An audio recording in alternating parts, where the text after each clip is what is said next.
Hoje chegou o grande dia do nosso encontro com Marcelo Rubens Paiva e Vera Paiva, filhos de Rubens Paiva e Eunice, todos personagens do filme Ainda Estou Aqui, que está concorrendo ao Oscar. Um encontro histórico. Que sorte que você está vendo esse vídeo, você não pode perder esse encontro hoje à noite. Não tem replay e ele vai ser absolutamente maravilhoso. À noite a gente se vê.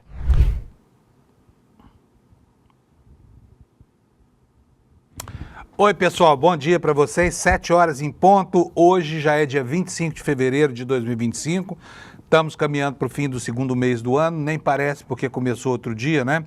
E o Brasil ainda continua naquele ritmo de paralisia das atividades parlamentares, no aguardo de um monte de coisas importantes que vão acontecer, inclusive esta semana, porque amanhã o ministro Flávio Dino vai reunir Congresso e Executivo para tratar das tais emendas constitucionais, que, entre outras coisas, barram a aprovação do Orçamento Geral da União. E, enquanto isso, o governo tem que se virar para atender certas demandas, por exemplo, a demanda do agronegócio, que teve os financiamentos suspensos, porque o Plano Safra, com o aumento da taxa Selic, acabou estourando os recursos que o governo tem para fazer a equalização dos juros, né? Mas agora tem uma medida provisória do governo para restaurar isso aí e o grande agronegócio, como sempre, está amparado, vai poder seguir com o seu planejamento do ano agrícola, terminar de plantar a safrinha. Aliás, hoje termina formalmente o calendário para o plantio da safrinha, né? A partir de agora, quem deixar para mais tarde tem menos sol, o que implica em uma produtividade menor lá para frente, além do risco de chuvas irregulares, né? Que tem assolado o nosso país. Bom, o dia hoje começa com muitas informações sobre dois ministros do Supremo se posicionando a respeito das Big Techs, né? Flávio Dino e o ministro Alexandre de Moraes. Ontem eles deram uma aula magna na PUC de São Paulo e falaram bastante, nós vamos reproduzir as falas deles aqui. Alexandre de Moraes, inclusive, dizendo que as Big Techs não são uma coisa feita, enviada por Deus, uma fala bastante crítica, né? E ao mesmo tempo em que ele continua enfrentando a pressão da extrema-direita contra algumas medidas saneadoras do ambiente digital. Por exemplo, Elon Musk continua produzindo fake news e retweetando fake news para fustigar o ministro brasileiro como se fosse possível, né, a um empresário mimado lá dos Estados Unidos, só porque é muito rico, de repente peitar o Estado Nacional e subordinar um ministro de uma Suprema Corte de um país democrático como é o Brasil à decisão de um juiz de primeiro grau nos Estados Unidos, que é um absurdo. Vocês já imaginaram o Alexandre de Moraes tendo que ir aos Estados Unidos para depor lá na corte de Miami, né, a um juizinho de primeira entrância sobre as decisões que toma na Corte Constitucional aqui do Brasil? Fala sério, é um abuso, não é não, gente? Mas enfim, é o que rola nesse cenário, né? Muita notícia falsa, muita baixaria, para tentar vencer a guerra ideológica dos neonazistas, porque não há outra palavra para definir esse grupo de Trump, Elon Musk, Bannon e Bolsonaro e companhia limitada. E, enfim, chegamos ao paroxismo de ver essa situação. Um juizinho americano vai determinar ao Xandão o que fazer com a interpretação da Constituição brasileira. Não é mole? Brincadeira, né?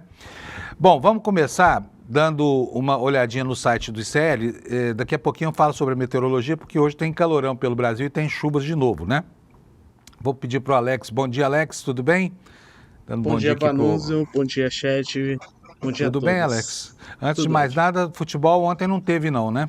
Pior que não, mas hoje tem jogo importante do Bahia, em homenagem ao André Uzeda, o roteirista do N1. Bahia e The Strongest na pré-Libertadores às 9h30 da noite. Muito bom. Bom, eu não entendo nada de futebol aqui, o Alex é o comentarista oficial de futebol aqui do Desperta, para você que gosta, né?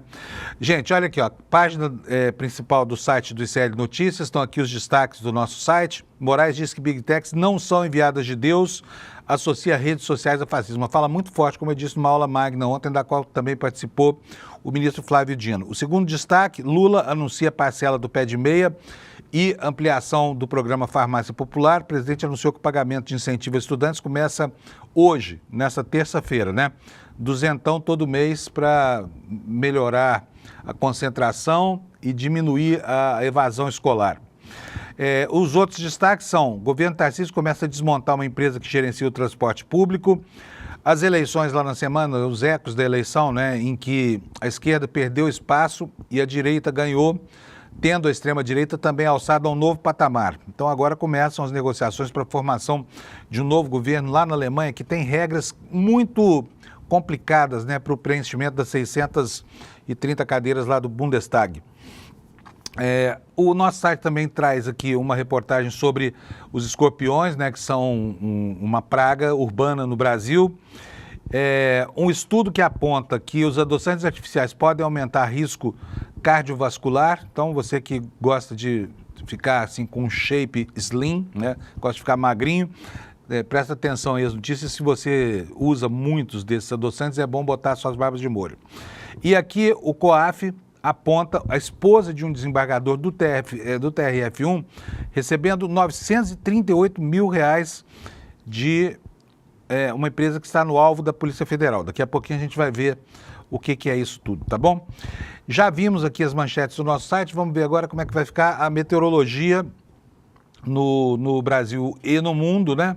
Nós tivemos, deixa eu botar aqui no site do INEMET, porque nós tivemos 3 alertas hoje emitidos aqui para o território brasileiro sobre chuvas e calorão, né? Vou pedir para o Alex botar na tela para a gente, está aqui, olha, o mapa do Brasil, já foi atualizada a previsão hoje de manhã, tá? Porque quando eu abri o site às 5 horas, essa onda de calor aqui e de chuvas intensas no interior do Brasil tomava toda a região sudeste e uma parte da região norte. Agora são ilhas aqui isoladas, né?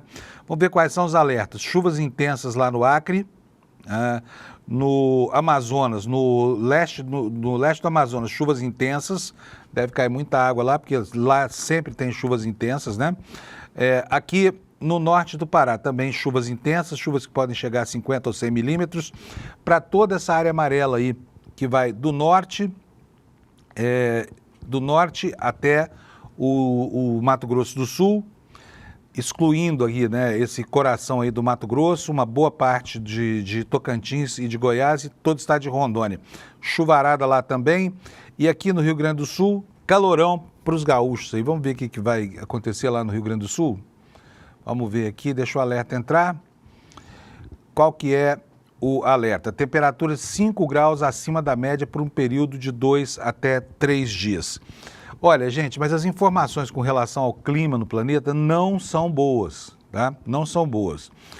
Nós vamos ter ondas de calor, e eu preciso lembrar aqui, vocês lembram do ano passado, quando houve essas sucessivas ondas de calor? Os meteorologistas e os climatologistas logo se apressaram a dizer que isso era uma decorrência do fenômeno El Niño, né? Mas, com o passar dos meses, aí veio a neutralização do El Niño, e eu não sei ainda, não consigo entender, porque tem hora que Laninha está ativo, tem hora que não está, mas de toda forma El Niño não está ativo esse ano. A despeito disso, as ondas de calor vão se sucedendo, né? O que leva à hipótese de uma cronificação desse novo comportamento do clima, ou seja, que teremos várias ondas de calor. E aqui no Brasil vai ser complicado aqui esse mês de março, hein? Esse finzinho de fevereiro, começo de março. Vamos lá para a manchete do G1 na tela. Olha, a previsão está indicando uma nova onda de calor no Centro-Sul que vai durar até março. Vamos ver até quando de março, porque março tá aí, né? No fim da semana, dia 28 de fevereiro é o último dia, segunda-feira já começa o mês de março. Mas o que diz a manchete aqui? Ela deve começar na quinta-feira ou na sexta-feira, 27, né? E vai até o dia 4 de março. O fenômeno deve impactar de maneira mais intensa as regiões locais do Rio Grande do Sul, Santa Catarina, Mato Grosso do Sul, Mato Grosso, Goiás, Minas Gerais, São Paulo e Rio de Janeiro. Portanto, é onde está concentrado aí quase metade da população brasileira, né? Esses estados vão sofrer com as ondas de calor. E a explicação aqui é a seguinte, olha, Fábio Luengo, meteorologista da Climatempo, explica que o período e a área de abrangência dessa nova onda ainda estão sendo discutidos pelos meteorologistas, só que o fenômeno não deve ser uma ampliação da onda que agora atinge o sul do país, quer dizer, é uma nova onda de calor que está vindo por aí. O sul do país é a região que mais tem sofrido com os dias de calor extremo neste início de ano. Foram 3 ondas, de 15 a 19 de janeiro, de 2 a 12 de fevereiro, de 22 a 27 de fevereiro. Com fenômeno, diversas cidades aqui, diz o G1, diversas cidades registraram temperaturas recordes para o período.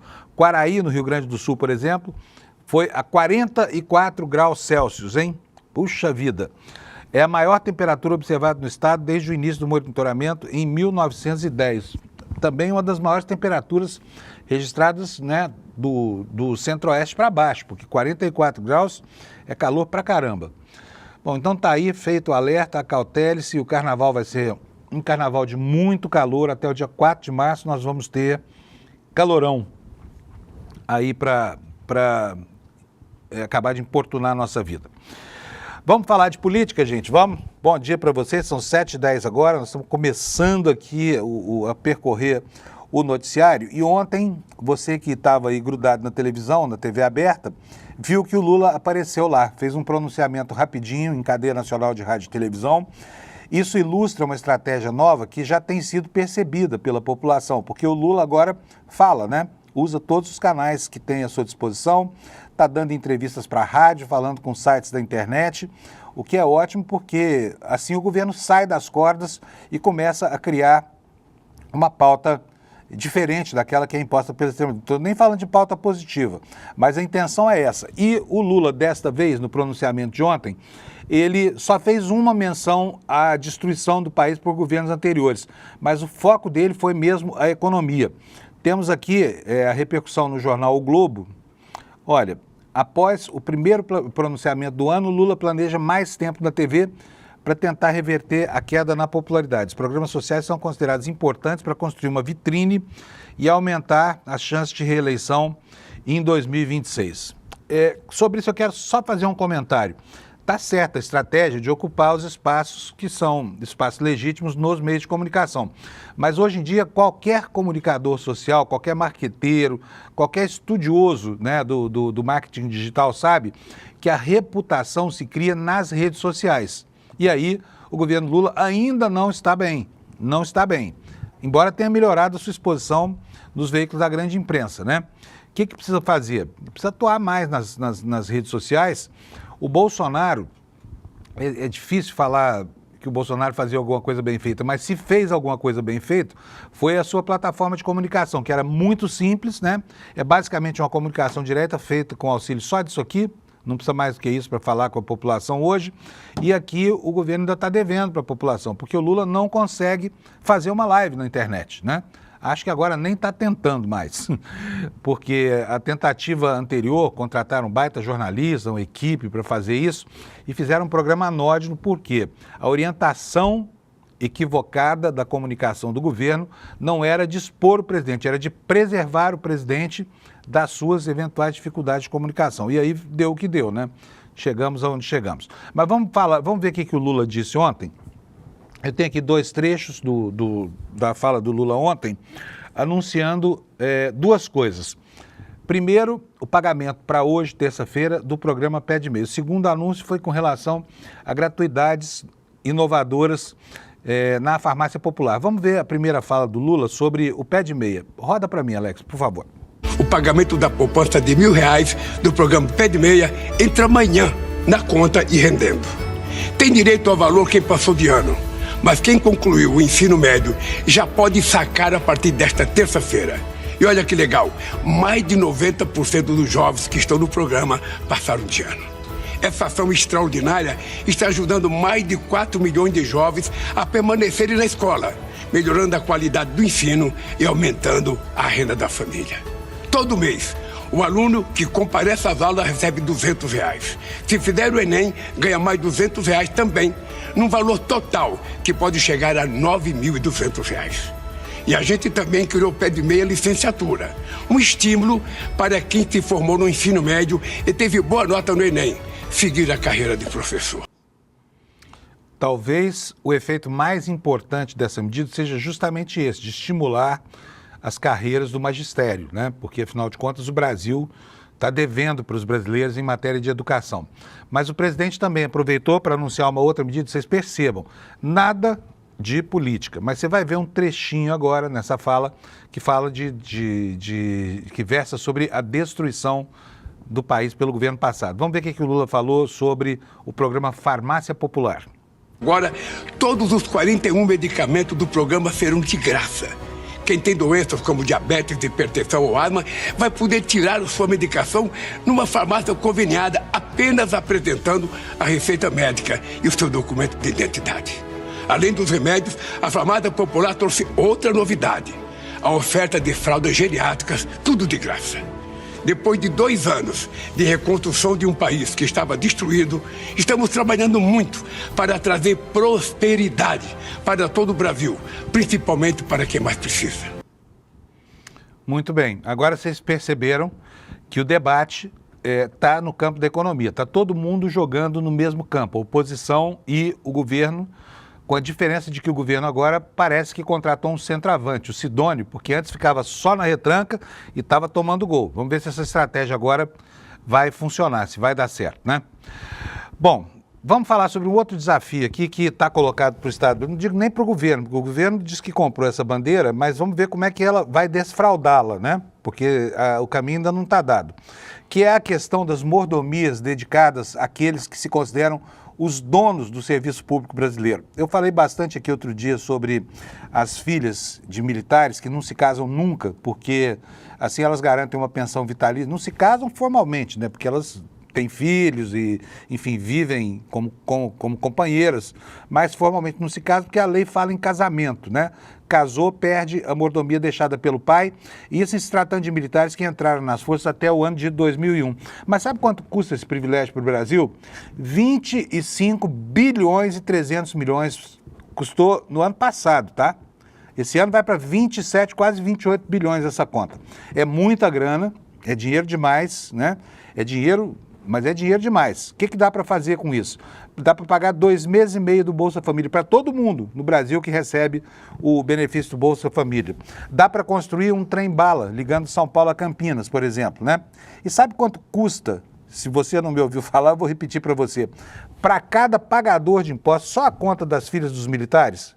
Se você não sabe, senta aí, porque eu vou te contar, tá? Senão você vai cair no chão de susto. Você que tem um imposto de renda retido na fonte, que não tem como sonegar imposto, porque é impossível, o imposto já sai do seu contra-cheque direto para o cofre do Tesouro. Você paga R$ 634 por ano só para sustentar as filhas de militares. É só fazer a conta. Divide 25 bilhões e 300 milhões por 38 milhões e 500 mil brasileiros que pagam imposto de renda. E aí você vai chegar à conclusão de que a conta que você está pagando é essa.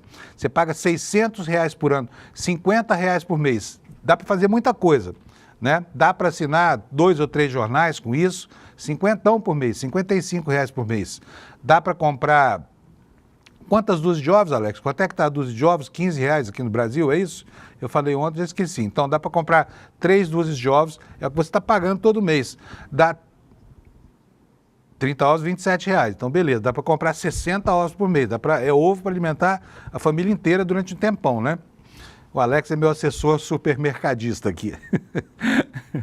O Alex também faz supermercado, Alex? Em casa? Sim, quem eu manda e em minha casa? mãe. Ah, você e sua mãe, tá bom. Isso. A mãe manda nele, é isso aí. Em casa é minha mulher que manda em mim. Mas olha só, além dos super salários, dos privilégios legais, essa coisa toda, tem também os penduricalhos, né? Que são aquela imoralidade. Normalmente o judiciário inventa isso para quê? Para presentear a sua corporação com vencimentos que vão muito acima do teto constitucional. E também tem uma outra conta, que é a conta da desonestidade, né? Sobre isso que eu vou falar agora, depois a gente vai falar sobre penduricalhos, tá bom? Olha a manchete que está aqui no nosso site do ICL. COAF aponta que esposa de desembargador do Tribunal Regional Federal da Primeira Região recebeu 938 mil de uma pessoa que é alvo de ações da PF. Vou ler aqui para vocês. Um relatório do COAF enviado à Polícia Federal apontou uma transação financeira suspeita envolvendo uma advogada que é casada com um desembargador do TRF1. Informações estão nas investigações sobre um suposto esquema de venda de decisões judiciais liderado pelo lobista Anderson de Oliveira Gonçalves e foram reveladas pelos jornalistas Aguirre Talento e Matheus Coutinho no site UOL. As investigações também detectaram pagamentos da JBS, das empresas dos irmãos Joesley e Wesley Batista, no valor de 15 milhões ao grupo investigado.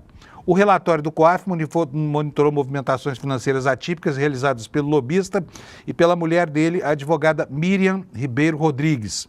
Esse mesmo relatório identificou movimentações atípicas de mais de 2 bilhões de reais. O lobista foi preso pela PF em novembro passado.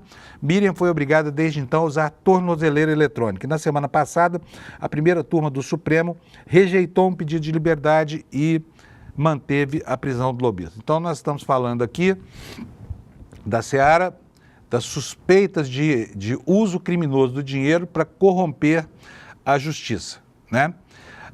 E prossegue aqui o noticiário sobre venda de sentenças. Isso é um absurdo.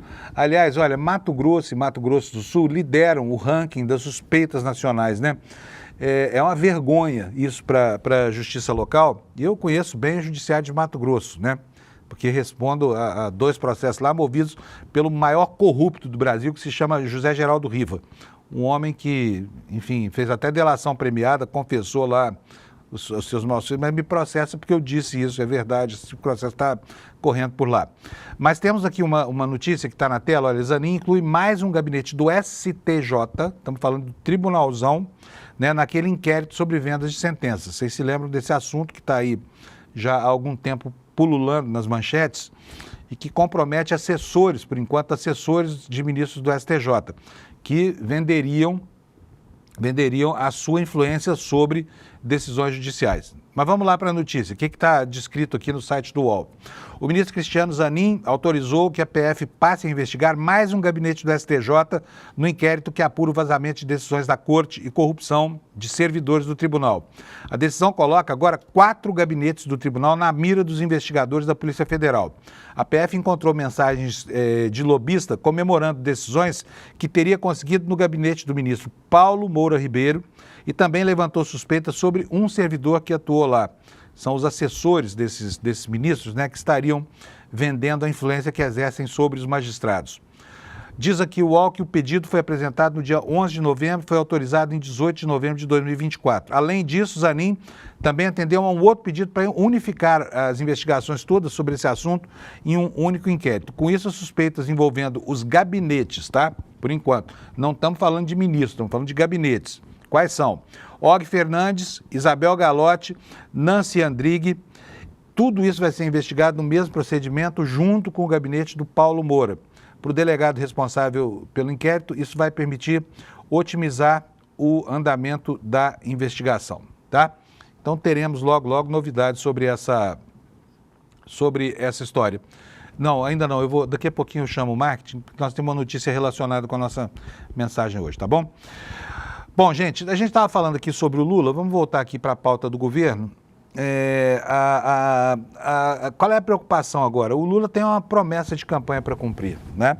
Essa promessa veio, assim, muito forte no fim do ano passado, quando o ministro Haddad apresentou lá o seu projeto para isentar do imposto de renda pessoas que ganham até R$5 mil e acabou causando uma enorme confusão, porque a proposta veio junto com a proposta de redução dos gastos públicos, né?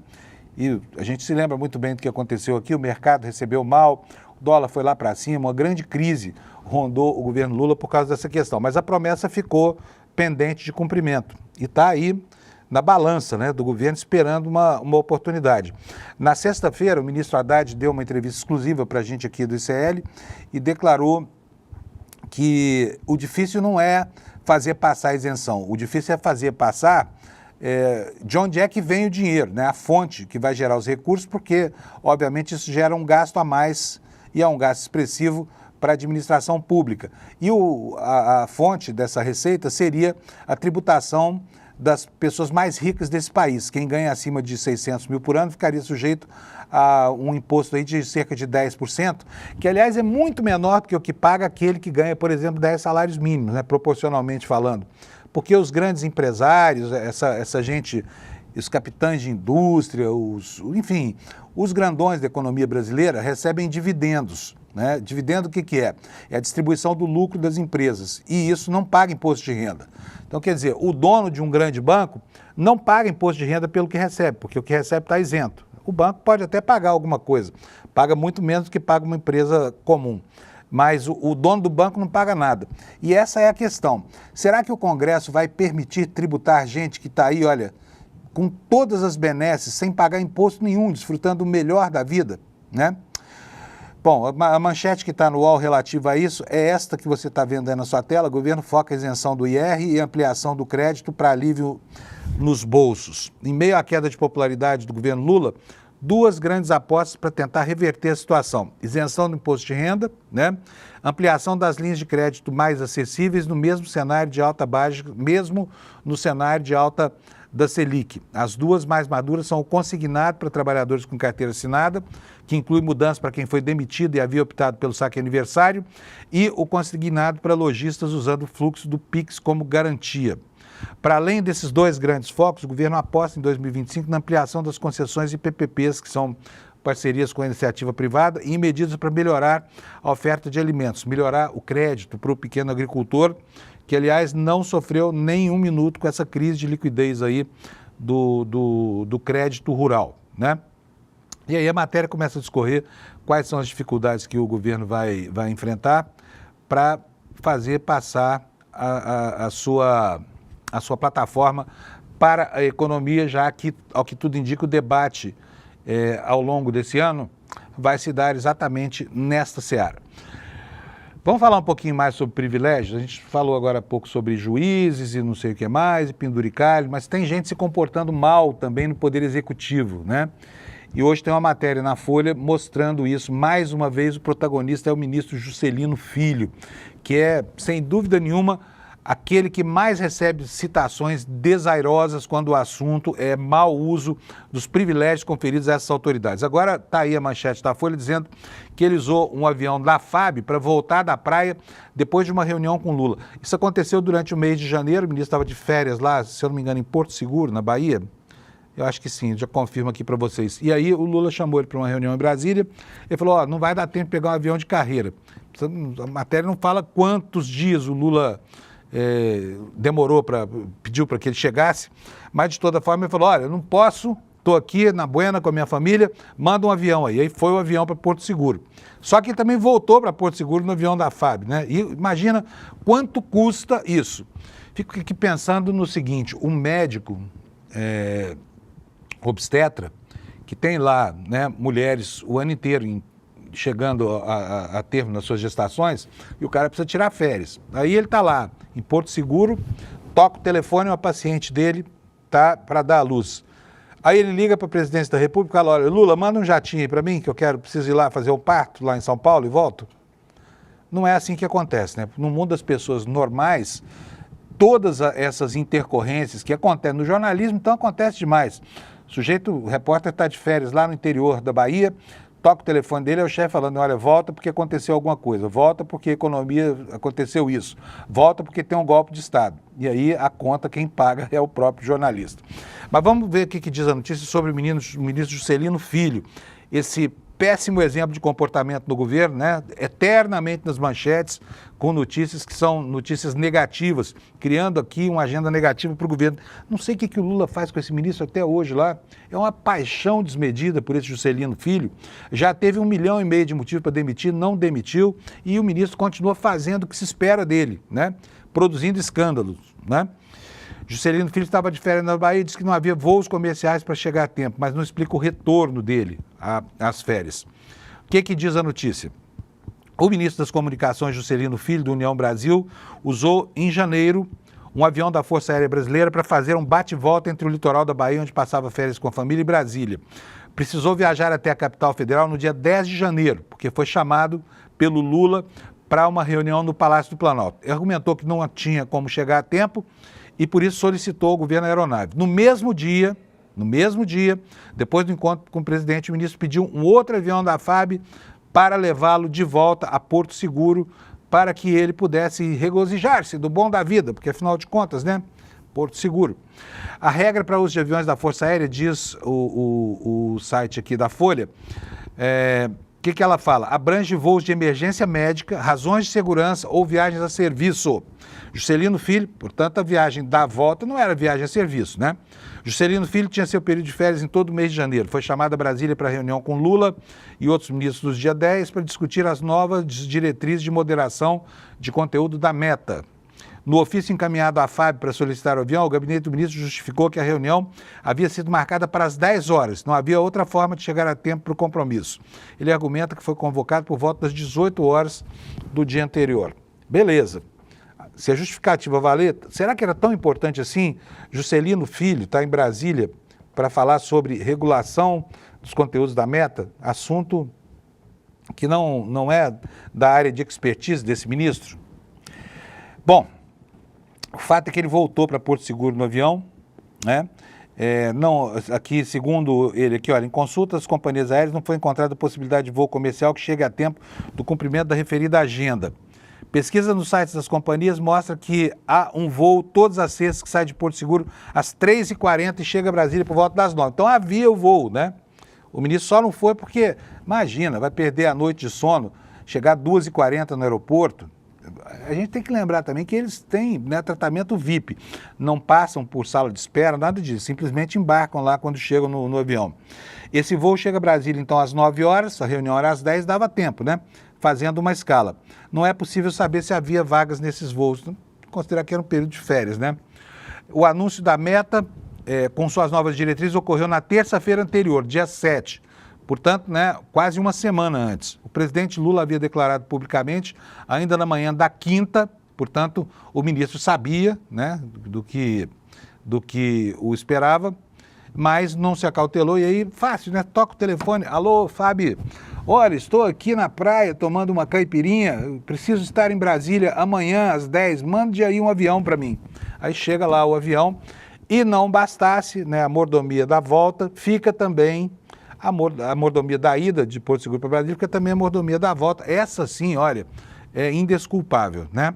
O Ministério das Comunicações afirmou que o voo para Brasília era uma viagem a serviço, alegou necessidade de deslocamento imediato para a reunião ministerial.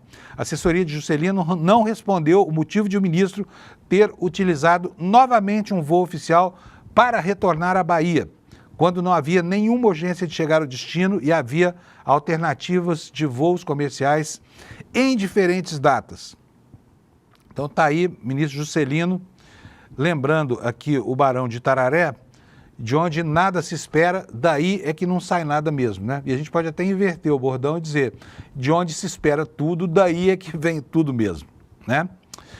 Outro assunto que está incomodando o Palácio do Planalto são os vazamentos nessa reta final de reforma ministerial. Agora, também a gente tem que considerar que a reforma ministerial tem sido, né, um assunto tabu, porque sempre se fala nela e nunca essa reforma ministerial acontece. Essa semana, apostam os analistas políticos, a coisa começa a andar, né?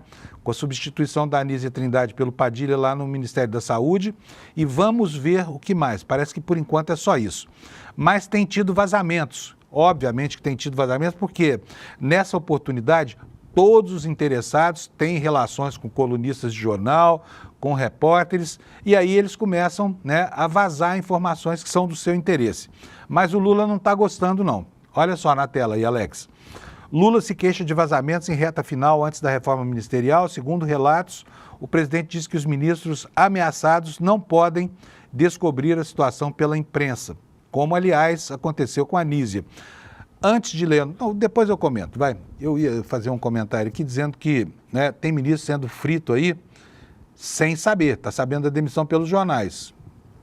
Então, há pecados de todos os lados. Mas vamos ao que diz o UOL aqui. O presidente Lula se queixou, aliás, nos últimos dias, de vazamentos à imprensa sobre conversas sobre a reforma ministerial em seu governo. Aliás, isso aqui é um clássico em toda a situação de crise de ministério, essa coisa toda, pré-reforma ministerial. Isso é o que acontece. Desde que eu era repórter lá em Brasília, nos anos 80 do século passado, era sempre assim. Nunca vai mudar. De acordo com relatos, o petista afirmou que integrantes da sua equipe que estejam sob risco de deixar o cargo não podem descobrir pela imprensa a eventual substituição. Como a Folha revelou semana passada, ele decidiu trocar a ministra da Saúde. A titular da pasta, no entanto, soube que deixaria o governo por notícias. Aliados demonstraram descontentamento com esse tratamento. A reação da ministra é motivo de apreensão no Palácio do Planalto. O presidente marcou para esta terça uma cerimônia com Nízia no Palácio para fechar um acordo para a produção de vacinas, medicamentos e outros insumos que são resultado de projetos de parcerias público-privadas. A expectativa é que o encontro reservado com Nízia para selar o seu futuro e desencadear a reforma ministerial aconteça depois desse encontro. Para a saúde deve ser deslocado Alexandre Padilha, atual chefe da Secretaria de Relações Institucionais, que também foi um ótimo ministro da Saúde, né? Embora a Nízia também não tenha nenhuma crítica a respeito dela, aliás, ela resistiu feito uma heroína, né, ao cerco que foi montado ao redor dela por Centrão. Lembra que o Arthur Lira queria, porque queria essa vaga, porque o Ministério da Saúde, afinal, é a grande locomotiva, né, dos investimentos estatais. Ela recebe preferencialmente as emendas parlamentares e tem um caminhão de dinheiro rolando por ali. A reportagem também assinala que outro ministro que passa por um processo público de fritura é o titular da Secretaria-Geral da Presidência da República, Márcio Macedo. A cadeira dele já está reservada para a Gleisi Hoffmann, que é a presidente do PT. Olha, gente, um novo levantamento sobre as emendas parlamentares, e a gente sabe que a luta toda política no Brasil hoje está concentrada em torno desse tema, que são as emendas parlamentares. Os deputados e senadores tomaram conta do orçamento a partir de 2015, foram se apropriando, primeiro, construindo a possibilidade, a imposição legal, né, a obrigação de o governo pagar as emendas que eles fazem lá, e foram se empoderando ao longo dos tempos até que a conta chegasse a patamares absurdos, né? 50 bilhões de reais por ano, pelo menos, e não vai parar nunca, né? No Globo de hoje nós temos uma reportagem dizendo aqui, olha, justamente isso, as emendas chegaram a 50 bilhões, vai ser recorde atrás de recorde, tá? Para especialistas, há distorções. O que acontece, então?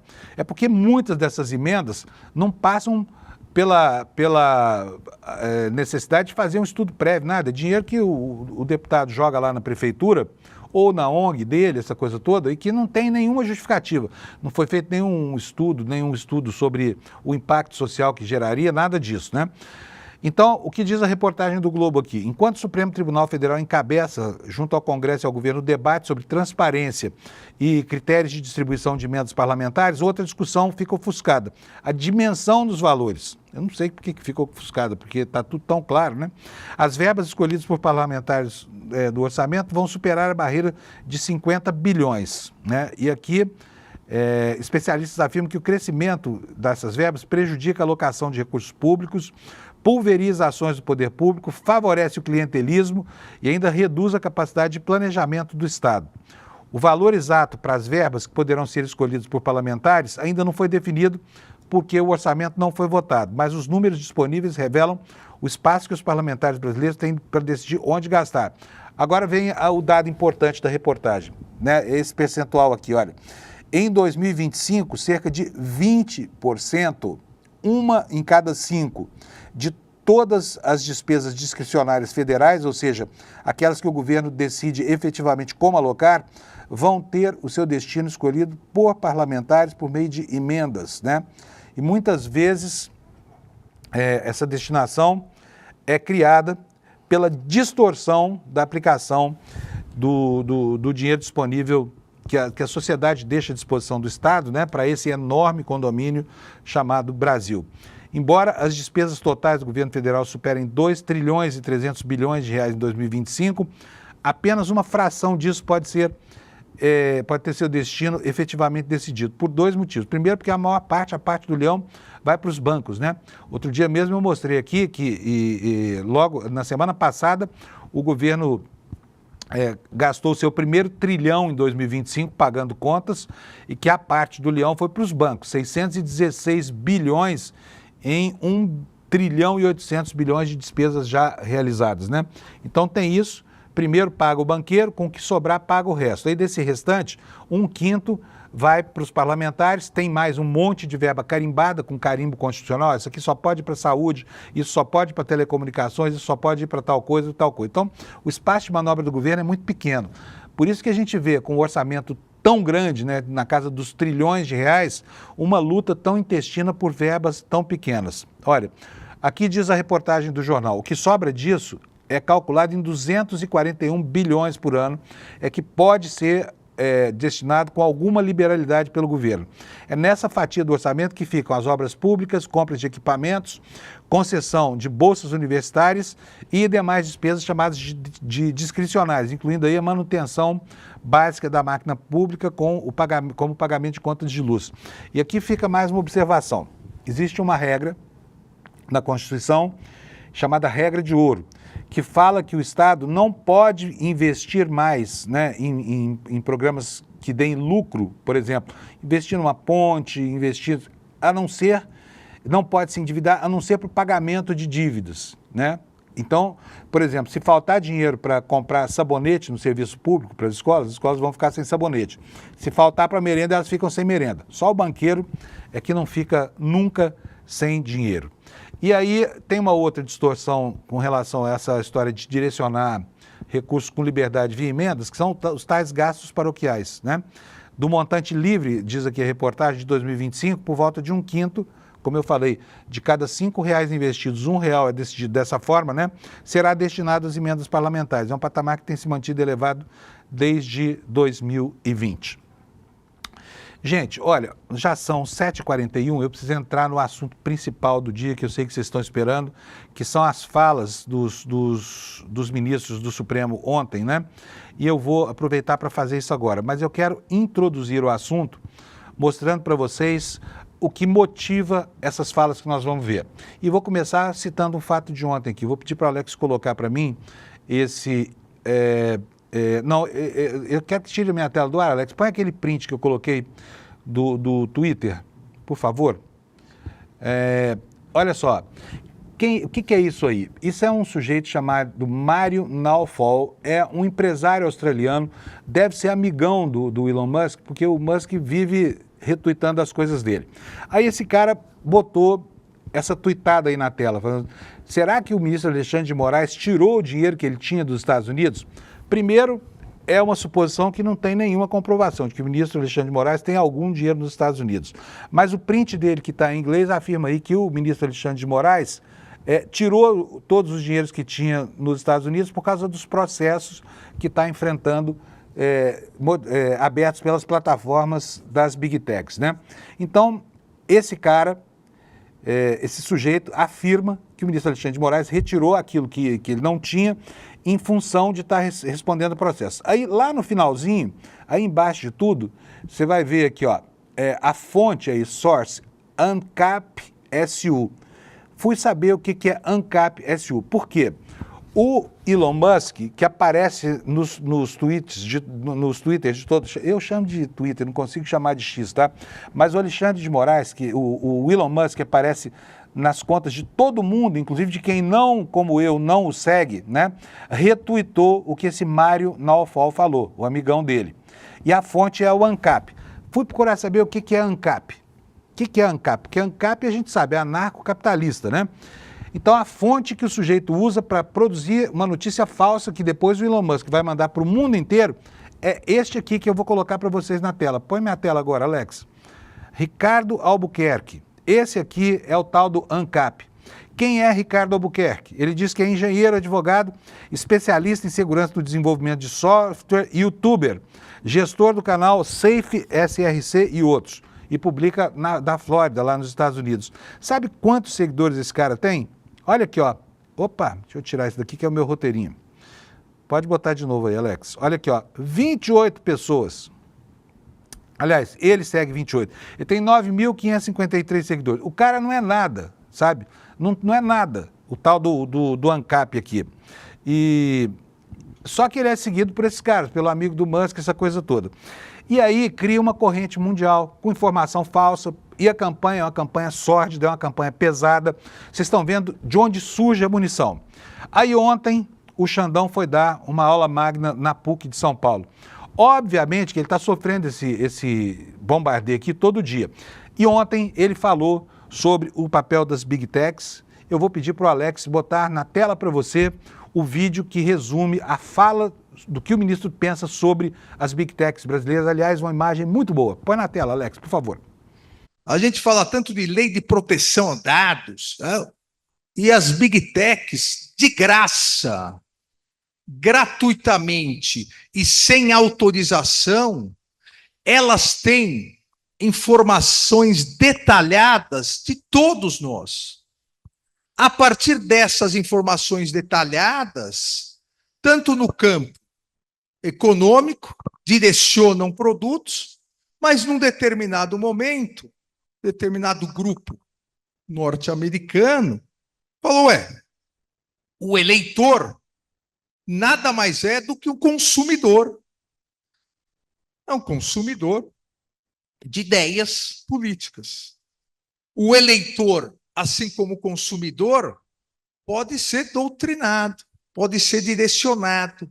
Assim como nós podemos vender um produto, carro X, para esse eleitor, nós podemos vender outro produto, eleitor Y. É a mesma coisa. Entendeu como é que é? O ministro conhece bem como funciona esse sistema das Big Techs, né? E o que ele diz, que a ideologia é para esses empresários um produto como qualquer outro que eles vendem na seara comercial, né? Ele citou até um exemplo ontem, você quer comprar uma blusa vermelha, você vai lá no Google e pesquisa, blusa vermelha. Entra numa loja aí, sei lá, Shopee, Shein, essa coisa toda, e aí nunca mais na vida você para de receber esse tipo de coisa, né? Então eles transformaram as Big Techs, a ideologia, equipararam a ideologia a qualquer produto e aplicam as mesmas técnicas, porque isso é um velho conhecido de qualquer especialista em marketing digital. Mas o ministro usou um adjetivo pesado ontem, né? Não chegou a afirmar que as Big Techs são coisas do demônio, mas falou que não são feitas por Deus. Alex. Vocês talvez não tenham acompanhado, estavam estudando para o vestibular, mas há 2 anos, quando o Congresso Nacional ia votar a urgência, marcada a votação numa quarta-feira, a urgência para deliberar sobre o projeto de lei de regulação das Big Techs, todas elas bombardearam nas redes, dizendo que os parlamentares eram contra a democracia, eram contra a liberdade de expressão. Os algoritmos fizeram chegar milhares de mensagens a cada parlamentar, ameaçando, coagindo. Imediatamente se retirou a votação de urgência. E o próprio presidente da Câmara, à época, o deputado Arthur Lira, pediu a abertura de um inquérito por coação ao parlamento. As Big Techs, elas não são enviadas de Deus, como alguns querem. Elas não são neutras. São grupos econômicos que querem dominar a economia e a política mundial, ignorando fronteiras, ignorando a soberania nacional de cada um dos países, ignorando as legislações, para terem poder e lucro. Você há de se lembrar que os primeiros sinais de que havia um problema entre a extrema-direita no Brasil e a Justiça vieram com aquela declaração que antecede, inclusive, a posse do Bolsonaro, feitas pelo filho dele, pelo Eduardo Bananinha, de que para fechar o Supremo bastava um jipe com um cabo e um soldado dentro. Realmente o cabo foi preso, o soldado está de tornozeleira eletrônica e o jipe foi encostado porque estava fazendo fumaça demais no depósito da Marinha. E não aconteceu o golpe, né, anunciado com tanta antecedência assim, mas o território foi demarcado e a estratégia de guerra também foi demarcada. Ontem, o ministro Flávio Dino, na mesma aula inaugural, na mesma aula magna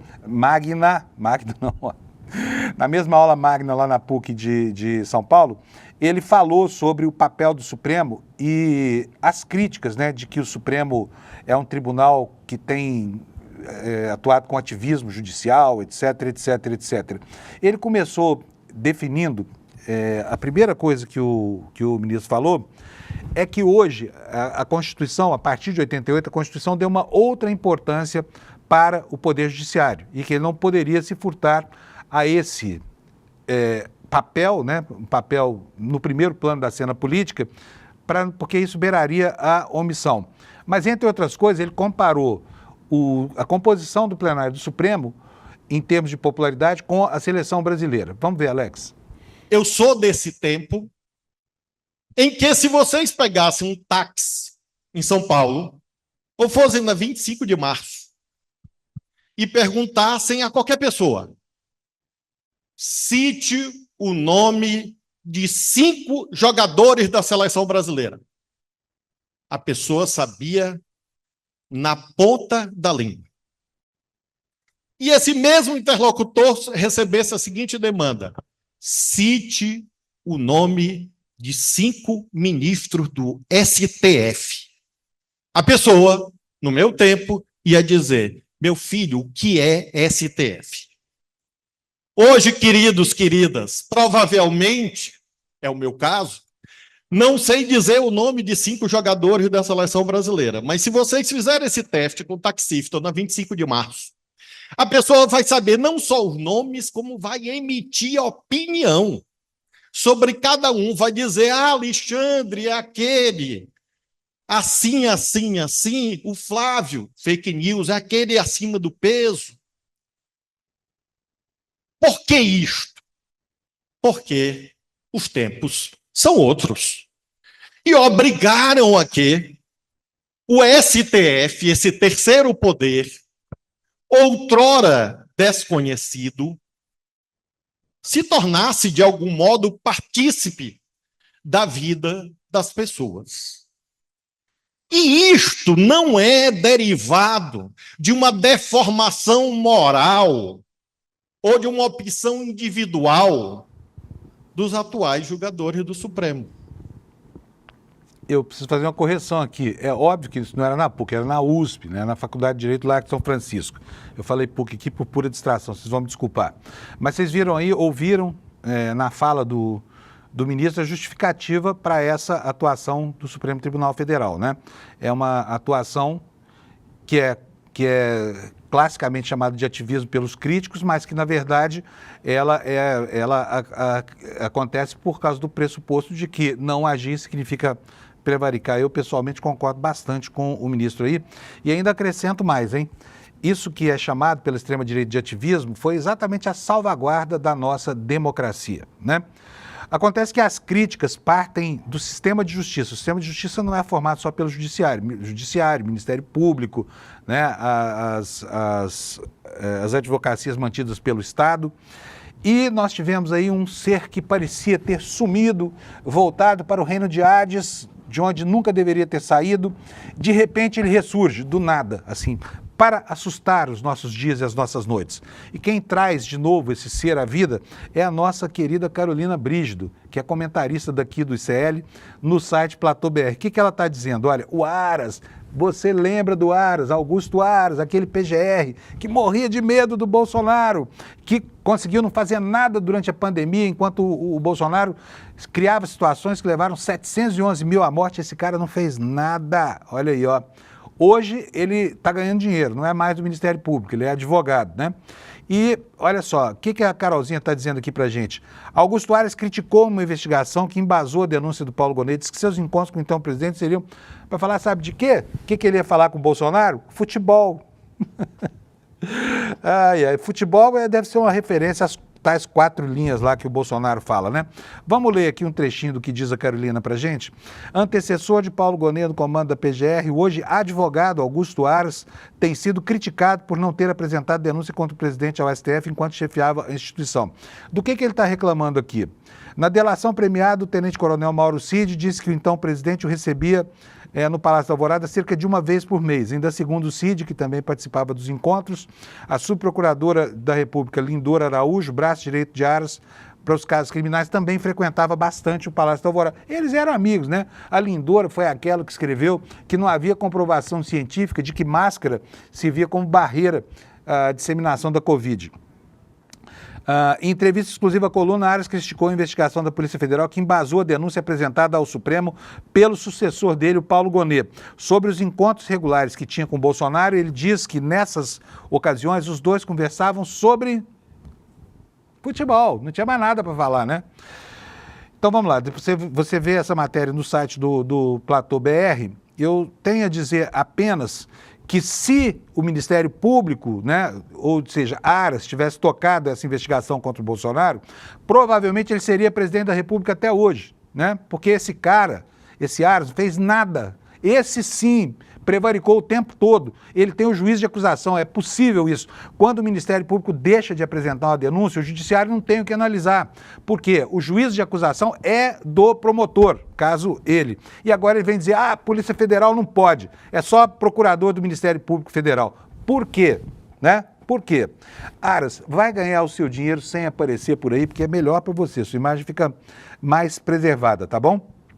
Em compensação aqui, olha, antes de encerrar o jornal, temos uma notícia boa, aumentou a transparência em benefícios tributários, existe falha na análise dos resultados, mas o Brasil está bem, em 7º lugar em um ranking de informações sobre gastos tributários federais, a despeito de a Câmara criar todo tipo de empecilho para que se saiba onde vai 50 bilhões, onde vão 50 bilhões de reais do orçamento. Mas o Brasil está bem colocado, olha aqui o ranking, aqui, olha. Os países que são melhores em transparência. Coreia do Sul, depois Indonésia, Canadá, Alemanha, França, Itália e Brasil.